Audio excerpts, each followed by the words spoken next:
Hello students, welcome back to Shubham lecturer channel. तो student, इस video में हम 12th फिजिक्स के चैप्टर 1 जिसका नाम है वैद्युत आवेश तथा क्षेत्र, इस चैप्टर के दो महत्वपूर्ण न्यूमेरिकल्स को पढ़ेंगे। स्टूडेंट, ये दोनों न्यूमेरिकल आपके बोर्ड एग्जाम के लिए बहुत ही इंपॉर्टेंट हैं। और वैसे जो ये न्यूमेरिकल्स हैं ये आपकी एनसीईआरटी बुक से लिए गए हैं, ठीक है। यानी कि जो आपका एनसीईआरटी बुक है उसमें आप फर्स्ट चैप्टर जब खोलेंगे और न्यूमेरिकल में जाएंगे तो आपको ये दोनों न्यूमेरिकल देखने को मिलेंगे। तो मैं आपसे यही आशा करूंगा कि आप इस वीडियो को लास्ट तक देखेंगे ताकि आप ये दोनों न्यूमेरिकल आसानी से सॉल्व कर सकें। देखिए, दोनों न्यूमेरिकल जो है बहुत ही ज़्यादा इम्पॉर्टेंट है, ठीक है। और आपको थ्योरी के साथ न्यूमेरिकल्स भी लगातार सॉल्व करते रहना है। तो देखिए, चलिए सॉल्व करते हैं। फर्स्ट न्यूमेरिकल क्या है, स्टेप बाय स्टेप समझिएगा। सबसे पहले न्यूमेरिकल को पढ़ते हैं।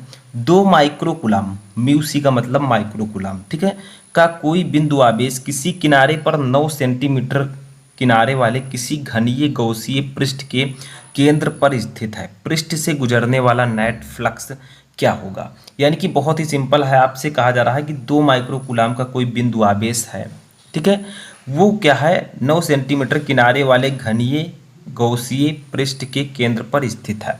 अब पृष्ठ से गुजरने वाला आपको वैद्युत फ्लक्स ज्ञात करना है। तो देखिए कैसे ज्ञात करेंगे। सबसे पहले जो कुछ इसमें दिया गया है उसको हम लिख लेते हैं। हमें दिया गया है Q यानी कि आवेश, ठीक है। Q हमें दिया गया है कितना, इस न्यूमेरिकल में 2 माइक्रोकुलाम, 2 माइक्रोकुलाम। अब देखिए इसे हम कुलाम में कन्वर्ट करें तो क्या करेंगे, क्योंकि माइक्रो है तो माइक्रो को जो हम कुलाम में कन्वर्ट करेंगे तो 10 की पावर -6 से गुणा कर देंगे, ठीक है, क्योंकि माइक्रो के स्थान पर हम 10 की पावर -6 लिखते हैं। अब ये हो जाएगा कुलाम में, ठीक है। अब देखिए यहाँ पर 9 सेंटीमीटर किनारा दिया गया है, ठीक है, तो इससे हमें कोई लेना देना नहीं है। हमें ज्ञात करना है पृष्ठ से गुजरने वाला नेट फ्लक्स। तो देखिए विद्युत फ्लक्स को हम लोग डिनोट करते हैं फाई ई से, ठीक है, फाई ई से। तो फाई ई हमें यहाँ पर निकालना है। तो मैंने आपको बताया था फाई ई निकालना, तो एक फार्मूला होता है phi E equal to Q upon epsilon naught, Q upon epsilon naught, ठीक है।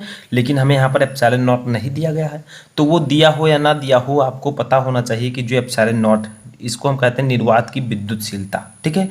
इसकी वैल्यू जो होती है वो होती है 8.85 गुणे 10 की पावर -12 यानी कि 12 कूलाम प्रति न्यूटन मीटर स्क्वायर, ठीक है। इतनी इसकी वैल्यू होती है 8.85 गुणे 10 की पावर -12।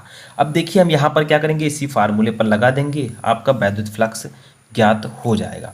तो देखिए हम लिखेंगे phi E equal to, Coulomb के नियम से भी आप लिख सकते हैं, phi E equal to Q upon epsilon naught, ठीक है। इसी फार्मूले को हम लगा देंगे, हमें फाई ई निकालना था। तो देखिए अब आ जाएगा phi E equal to, Q की वैल्यू है आपकी ऊपर दी गई है 2 गुणे 10 की पावर -6, एप्सिलॉन नॉट की वैल्यू है 8.85 गुणे 10 की पावर -12, ठीक है। इतनी आपकी वैल्यू यहाँ पर दी गई है। अब देखिए हम क्या करेंगे, ये नीचे 10 की पावर -12 है, ऊपर जाएगा तो प्लस में हो जाएगा, तो इसको ऊपर ले जाते हैं। तो फाई ई इक्वल टू 2/8.85, ठीक है, इंटू 10 के पावर -6 इंटू 10 के पावर ये 12 प्लस में हो जाएगा, ठीक है। अब देखिए यहाँ से हम आसानी से निकाल सकते हैं फाई इक्वल टू, अब जब आप 2 को 8.85 से भाग देंगे तो आपका आएगा 0.2259, ठीक है, इतना आ जाएगा। गुणे 10 की पावर -6 है, ये +12 है, तो जो ज़्यादा है उसी को हम क्या करेंगे, लिखेंगे, उसी का चिन्ह हम लिखेंगे। तो देखिए -6 है, माइनस वाला कम है, 12 है, तो माइनस प्लस माइनस हो जाएगा, तो 6 में से 12 यानी कि 12 में से 6 चला जाएगा, तो आपका बचेगा 10 की पावर 6। क्योंकि जो प्लस वाला है उस पर घात ज़्यादा है, तो हम क्या करेंगे, प्लस वाले को लिख देंगे, ठीक है। लेकिन प्लस माइनस माइनस हो जाएगा, तो 12 में से 6 चला जाएगा, तो 6 बचेगा आपका।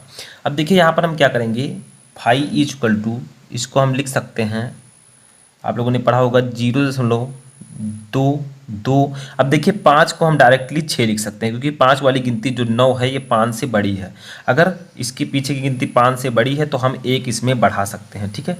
तो 6 हमने लिख दिया, गुणे 10 की पावर 6। ठीक है। अब देखिए हम क्या करेंगे, फाई ई इक्वल टू, इस पॉइंट को हम ले जाना चाहते हैं इधर 2 और 2 के बीच में, ठीक है। तो हमें क्या करना होगा, 10 के पावर -1 से गुणा करना होगा, यानी कि 6 में से 1 घटाना होगा। तो हमारा हो जाएगा 2.26 गुणे 10 के पावर 6 में से 1 चला जाएगा तो 5 बचेगा, ठीक है। तो इतना आपका आ जाएगा, इसका मात्रक होता है न्यूटन मीटर स्क्वायर प्रति कूलाम, ठीक है। तो ये आपकी वैल्यू यहाँ पर आ जाएगी। तो यही हमने यहाँ पर निकाल लिया है, विद्युत फ्लक्स, जो गुजरने वाला विद्युत फ्लक्स होगा वो कितना होगा। बहुत ही सिंपल है, सिर्फ आपको फॉर्मूला अप्लाई कर देना है, आपका न्यूमेरिकल लग जाएगा। यहाँ पर आपको समझ में आ गया होगा कि 0.226 है। अब इस पॉइंट को हम 1 अंक इधर लाना चाहते हैं, तो हमें क्या करना होगा, 10 से भाग देना होगा, ठीक है। नीचे तो भाग देंगे तो नीचे से 10 ऊपर लाएंगे तो 10 की पावर -1 हो जाएगा, तो 6 में से 1 जाएगा तो 5 आ जाएगा, ठीक है। इसमें कोई दिक्कत नहीं है। तब चलिए अब हम लोग दूसरा न्यूमेरिकल सॉल्व करते हैं। तो देखिए स्टूडेंट, हमारा दूसरा न्यूमेरिकल है कि 2.4 मीटर व्यास के किसी एक समान आवेशित चालक गोलीय का पृष्ठ आवेश घनत्व 80 माइक्रो कूलाम प्रति मीटर स्क्वायर है, ठीक है। इसमें पृष्ठीय आवेश घनत्व हमें दिया गया है, ठीक है। तो इसको अब हम लोग क्या करेंगे, इसमें 2 चीज़ें आपको निकालनी है। ए आपको निकालना है गोले पर आवेश ज्ञात कीजिए, ठीक है, यानी कि गोले पर कितना आवेश होगा। और बी आपको निकालना है गोले के पृष्ठ से निर्गत कुल वैद्युत फ्लक्स क्या है, ठीक है। तो आपको क्या दिया गया है उसको पहले हम लिख लेते हैं। तो देखिए यहाँ पर हमें दिया गया है गोले पर पृष्ठ, यानी कि गोले का पृष्ठ ये आवेश घनत्व, ठीक है, गोले का पृष्ठीय आवेश घनत्व, जिसको हम लोग डिनोट करते हैं सिग्मा से। अब सिग्मा हम लोगों को दिया गया है कितना, 80 माइक्रो कूलम प्रति मीटर स्क्वायर, ठीक है। इतना हमें दिया गया है सिग्मा की वैल्यू। अब देखिए हम क्या करेंगे, सिग्मा जो है क्या है, पृष्ठीय आवेश घनत्व है। तो माइक्रो कूलम प्रति मीटर स्क्वायर को अगर हम बदलेंगे कूलाम में, तो 80 गुणे 10 के पावर -6 कूलाम प्रति मीटर स्क्वायर ये हो जाएगा, माइक्रो हट जाएगा, ठीक है।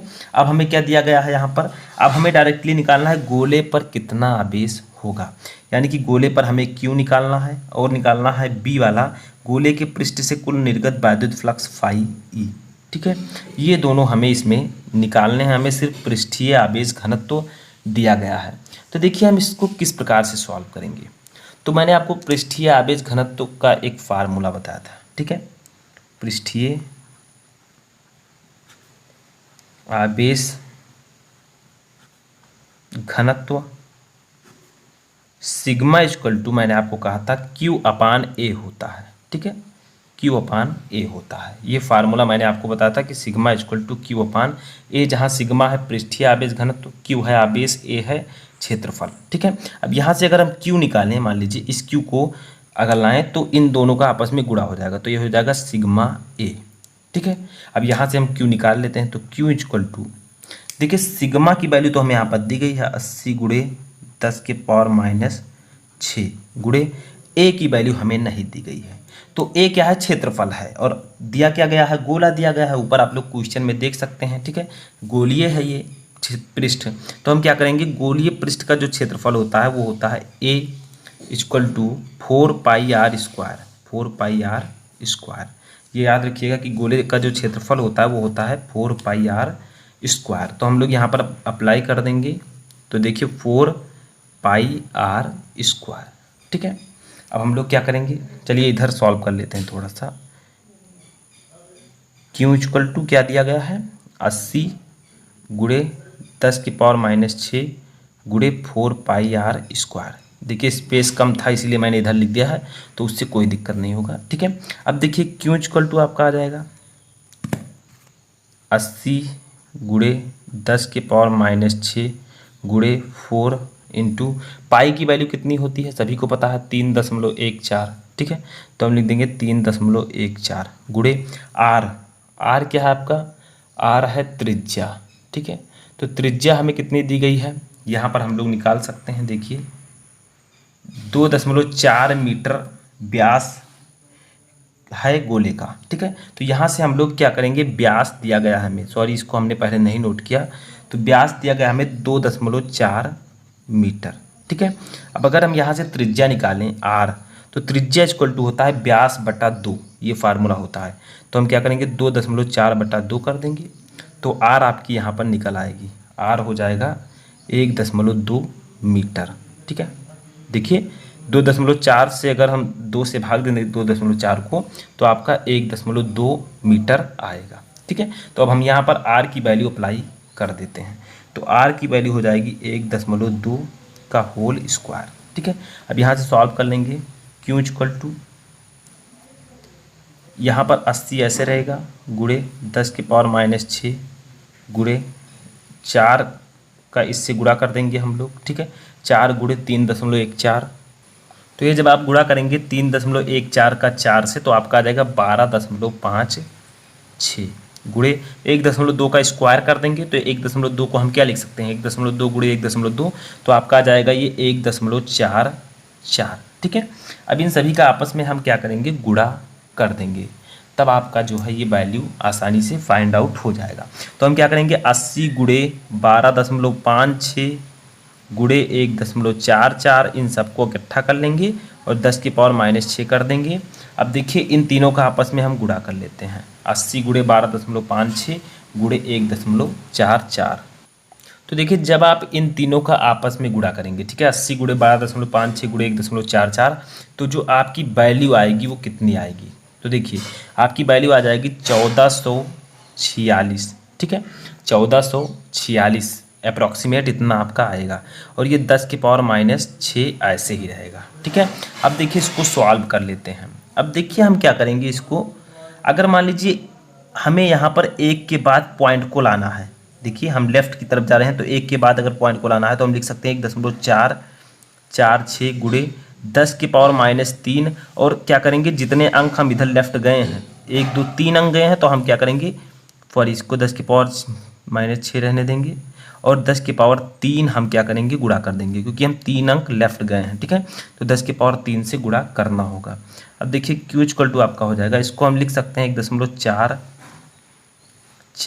1.4, अब 4 के बाद 6 है, ये 5 से बड़ा है 6, तो हम क्या करेंगे इस 6 को हटा देंगे और आगे एक ऐड कर देंगे, तो 1.45 हो जाएगा, गुणे 10⁻⁻6 में से 3 जाएगा तो -3 बचेगा। ठीक है, तो ये आपका हो जाएगा कूलाम। तो आपका यहाँ पर आवेश जो है वो निकल आया है, क्या हुआ, आवेश जो है आपका यहाँ पर फाइंड आउट हो चुका है, क्योंकि यहाँ पर देखिए 2 चीज़ें पूछी गई थी, एक आवेश और एक विद्युत फ्लक्स।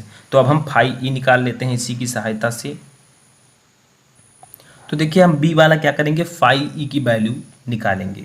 तो फाई ई इक्वल टू मैंने आपको फार्मूला बताया कूलाम के नियम की सहायता से, Q/ε0। ठीक है, अब Q की वैल्यू हमें पता ही है, ऊपर देखिए 1.45 गुणे 10⁻⁻3, ε0 की वैल्यू अभी मैंने आपको बताया था न्यूमेरिकल में 8.85 गुणे 10⁻12। ठीक है, सभी को पता है। अब क्या करेंगे हम लोग इसी को आपस में डिवाइड कर देंगे, आपकी वैल्यू फाइंड आउट हो जाएगी। देखिए 8.85, पहले हम इस -12 को ऊपर ले जाते हैं। ठीक है, तो आपका हो जाएगा 1.45 गुणे 8.85। ठीक है, गुणे 10⁻⁻3 इंटू 10 नीचे -12 है, ऊपर जाएगा तो प्लस में हो जाएगा। ठीक है, साइड में थोड़ा सा सॉल्व कर लेते हैं हम लोग इधर। तो देखिए इसको हम आपस में डिवाइड कर देंगे, 1.45 को 8.85 से, तो आपका ये फाइनली आएगा 0.16। ठीक है, 0.16, 1.45 को जब हम 8.85 से डिवाइड करेंगे तो आपका अप्रॉक्सीमेट 0.163 आएगा। ठीक है, तो 16 हम लिख देते हैं, इंटू 10⁻⁻3 है, 10⁻12 है।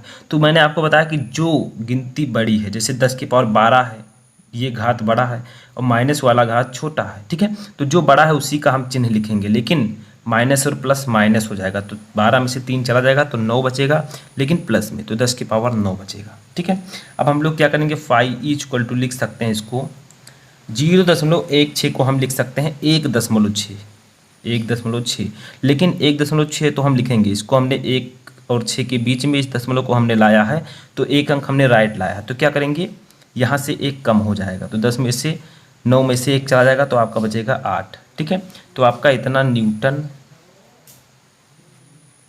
मीटर स्क्वायर प्रति कूलाम आपका आंसर यहाँ पर आ जाएगा। ठीक है, तो ये न्यूमेरिकल भी आपका सॉल्व हो चुका है। इसमें आपको दो फार्मूले पढ़ने को मिले, एक phi E equal to Q upon epsilon naught, एक sigma equal to Q upon A, जानना जरूरी है। तो आई होप कि आपको दोनों न्यूमेरिकल अच्छे से समझ में आ चुके होंगे। कैसा लगा आपको ये वीडियो कमेंट बॉक्स में बताएं। हम मिलेंगे एक नए टॉपिक के साथ, तब तक आप लोग पढ़ाई करते रहिए।